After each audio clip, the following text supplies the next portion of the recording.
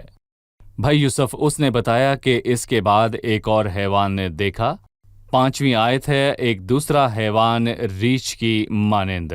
ایک دوسرا حیوان ریچھ کی مانند ہے، اور وہ ایک طرف سیدھا کھڑا ہوا، اور اس کے منہ میں اس کے دانتوں کے درمیان 3 پسلیاں تھیں، اور انہوں نے اس سے کہا، اٹھ اور کثرت سے گوشت کھا۔ ریچھ کی مانند دکھائی دینے والا حیوان کون ہے؟ دیکھیں، میں کہوں گا کہ کسدیوں کے بعد دوسری حکومت مادی اور پھر فارسیوں کی تھی۔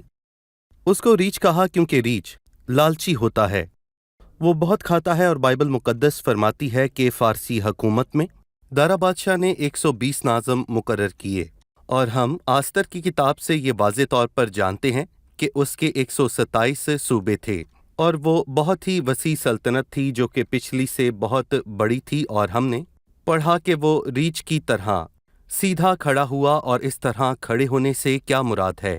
یہ مادی اور فارسیوں کی جی۔ حکومت تھی، اور یہ مادیوں سے شروع ہوئی، دارا مادی، لیکن فارسی بھی جلد ہی وہاں پھیل گئے۔ اس کے پاس اختیار تھا، سو شاہ فارس خورس وہاں کا بادشاہ بنا۔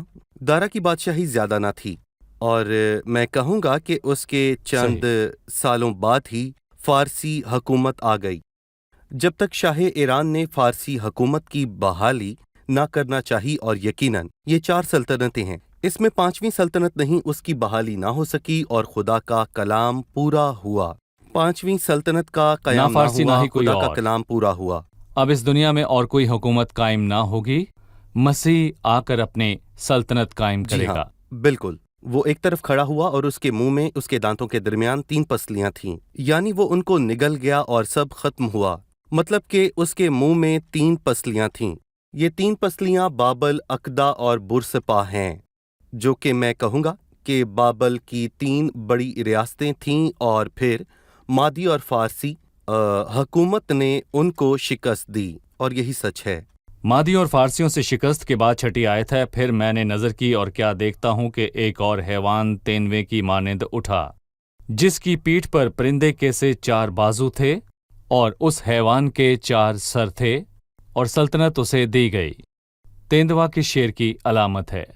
ہم نے تیسرے باب سے یہ سیکھا کہ یہ 3 سلطنتیں کون سی ہیں، اور اگلے باب یعنی کہ 8ویں باب سے ہم اسے اور سمجھیں گے، کیونکہ یہ سکندر اعظم کی بادشاہی میں یونانی سلطنت کا بیان ہے، اور اس نبوت کا حوالہ ایسا درست حوالہ ہے کہ تیندوا اپنی تیز رفتاری اور جلد پکڑنے کی وجہ سے مشہور ہے، کیونکہ کوئی بھی سکندر اعظم کی رفتار کا مقابلہ نہیں کر سکتا، اور اس نے یوں اپنا شکار پکڑا، جس کی پیٹھ پر پرندے کے سے 4 بازو تھے، 4 پر۔ یہ عقاب نہیں بلکہ پرندے کے بازو ہیں، یعنی دگنی کہ رفتار۔ دگنی رفتار، کیونکہ جب سکندر اعظم آتا تھا تو کوئی اس کے خلاف کھڑا نہ رہ پاتا تھا، اور میں کہوں گا کہ سکندر اعظم بہت ہی عظیم تھا، اور اس کے قصے تاریخ میں بہت مشہور اور معروف ہیں۔ جی ہاں، صحیح، اس حیوان کے 4 سر تھے، 4 بازو، یعنی تیز رفتاری۔ یونانی سلطنت میں 4 سر کیا ظاہر کرتے ہیں؟ اگلے باب میں ہم پڑھیں گے کہ سکندر اعظم نے بہت جلد وفات پائی، اور بائبل مقدس میں اور تاریخ میں بھی اس کا بیان ہے، اور اس کی عمر 31 برس تھی، جی۔ اور میں کہوں گا کہ اس نے جوانی میں ہی وفات پائی، اور اسی لیے اس کا کوئی جانشین نہ تھا، اور پھر اس کے 4 سردار ہی اس کے تخت کے جانشین بنے، اور سکندر اعظم کی سلطنت 4 حصوں میں تقسیم ہوئی، اور یہ 4 ہیں، پر میں کہوں گا کہ ابھی ہم 2 پر غور کریں گے۔ ایک نے یونان لیا، اور دوسرے نے ایشیا کوچک جو آج ترکی کہلاتا ہے، یہ ایک شمالی اور ایک جنوبی بادشاہ نے شام لیا۔ اور مصر۔ جی، شام مصر پہلا حصہ یعنی کہ شمالی بادشاہ، اور پھر سلوکین نے شمالی سلطنت کو لے لیا، اور پھر ہم پڑھتے ہیں کہ بطالیموت نے مصر پر حکومت کی جب تک کہ روم ان پر چڑھ نہ آیا اور اپنی حکومت قائم نہ کی۔ شکریہ۔ آئیے مہمانوں سے ایک اور سوال جانیں۔ چھٹی آیت کے آخر میں لکھا ہے اور سلطنت اسے دی گئی، کسی نے اس کو سلطنت دی، اور یہ کیسی سلطنت ہے؟ بھائی یوسف، بائبل مقدس میں یونان کے بادشاہ کے لیے تیندوے کے الفاظ استعمال ہوئے اور اسے سلطنت دی گئی۔ کس نے دی؟ یہ کس قسم کی سلطنت ہے؟ در حقیقت ہر ایک حکمران کو یہ اختیار خدا کی طرف سے ملتا ہے، جیسے دانیال نے نبوکت نظر کو واضح کیا۔ وہی بادشاہوں کو مخذول اور قائم کرتا ہے، اور وہی ایک سلطنت کو دوسری سے بدل دیتا ہے۔ بادشاہ کی زندگی کا اختیار بھی اس کے پاس ہے، اور وہ ان کے وقت کو مقرر کر دیتا ہے۔ ہم نے ایمان سے یہ بات سمجھی کہ خدا کے کلام سے یہ وقت اور زمانوں کا قیام ہوا۔ خدا قادر مطلق ہے۔ اور پھر رومیو کے 13ویں باب میں لکھا ہے کہ ہر شخص اعلیٰ حکومتوں کے تابع رہے، کیونکہ کوئی حکومت ایسی نہیں جو خدا کی طرف سے نہ ہو، اور جو حکومتیں موجود ہیں وہ خدا کی طرف سے مقرر ہیں۔ جب مسیح پلاطوس کے سامنے حاضر ہوا اور پلاطوس نے کہا، تو مجھ سے بولتا نہیں؟ کیا تو نہیں جانتا کہ مجھے تجھ کو چھوڑ دینے کا بھی اختیار ہے اور مصلوب کرنے کا بھی اختیار ہے؟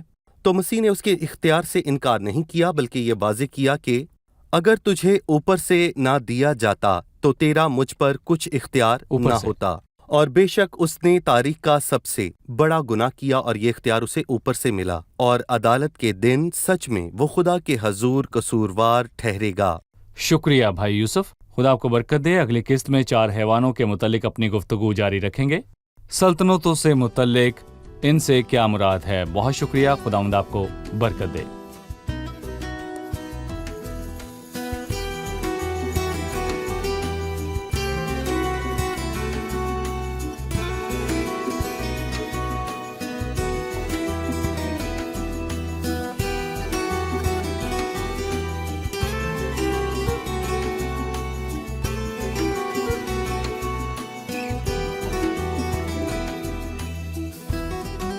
ہم نے سیکھا کہ 7ویں باب سے رویا کا آغاز ہوا۔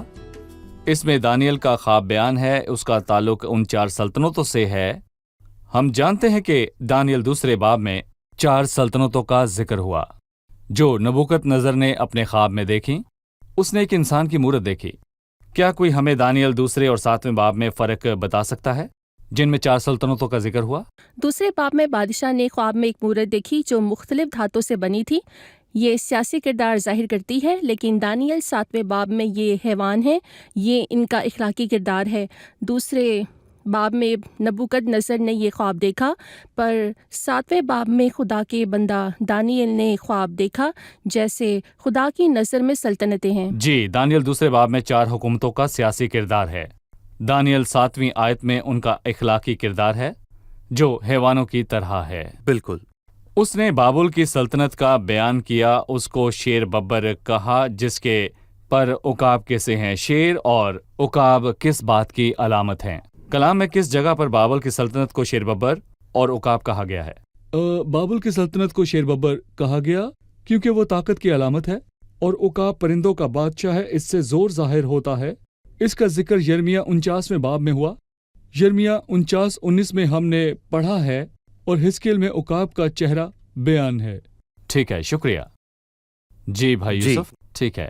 اس کے بعد جب تیندوے کا ذکر ہوا تو لکھا ہے، پھر میں نے نظر کی اور کیا دیکھتا ہوں کہ ایک اور حیوان تیندوے کی مانند تھا جس کی پیٹھ پر پرندے کے سے 4 بازو تھے، اور اس حیوان کے 4 سر تھے۔ اس نے تیندوے کے لیے کہا، یہ یونانی حکومت کی علامت ہے جس کی پیٹھ پر پرندے کے سے 4 بازو تھے اور اس حیوان کے 4 سر تھے۔ یہاں پر 4 بازو اور 4 سر کیا ظاہر کرتے ہیں یہ بتائیں۔ تیندوا تیسری سلطنت یعنی یونانیوں کی حکومت کو ظاہر کرتے ہیں۔ اس کا بادشاہ سکندر اعظم تھا، یہ اپنی رفتار کے لیے جانا جاتا تھا۔ یہاں 4 سر ہیں، 4 بازو یا پر، تیز رفتاری کو 4 پر بیان کرتے ہیں۔ 4 سر اس لیے کہ سکندر اعظم جوان ہی مر گیا، وہ 31 برس کا تھا۔ اس کا جانشین کوئی نہ تھا، اس کے 4 سپہ سالاروں نے اس کی سلطنت کو سنبھالا۔ یہ سلطنت 4 حصوں میں تقسیم ہوئی، یونانی، ایشیائی کوچک، شمالی سلطنت اور جنوبی سلطنت جو مصر میں ہے۔ ٹھیک ہے، شکریہ۔ جی بھائی یوسف صحیح۔ آپ کا بہت خدا آپ کو شکریہ، برکت دے۔ مہمانوں کا بھی شکریہ۔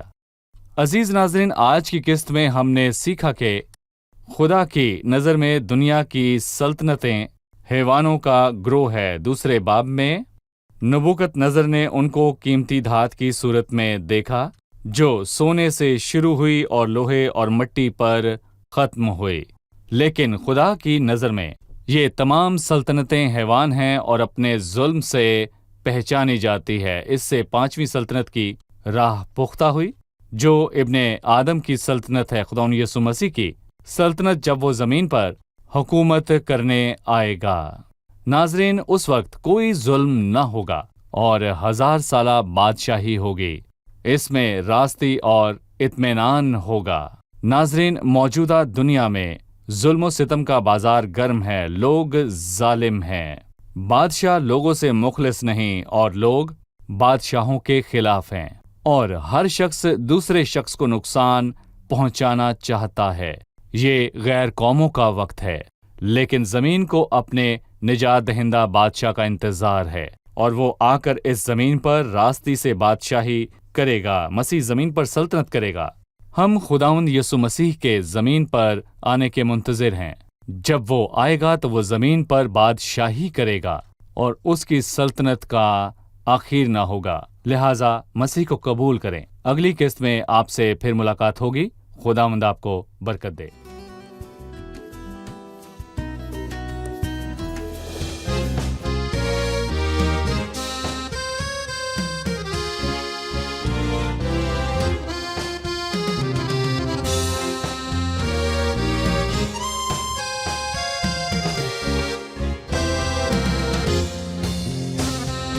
لست أعلم ما قد يكون في غدي، لا أعلم، لا أعلم، لست أعلم كم سيطول العمر بي، لا أعلم، لا أعلم، لكنني يا ضامني أعلم أنك معي وأنك بتعتني مهما يكون في غدي، لكنني يا ضامني أعلم أنك معي وأنك بتعتني مهما يكون في غدي.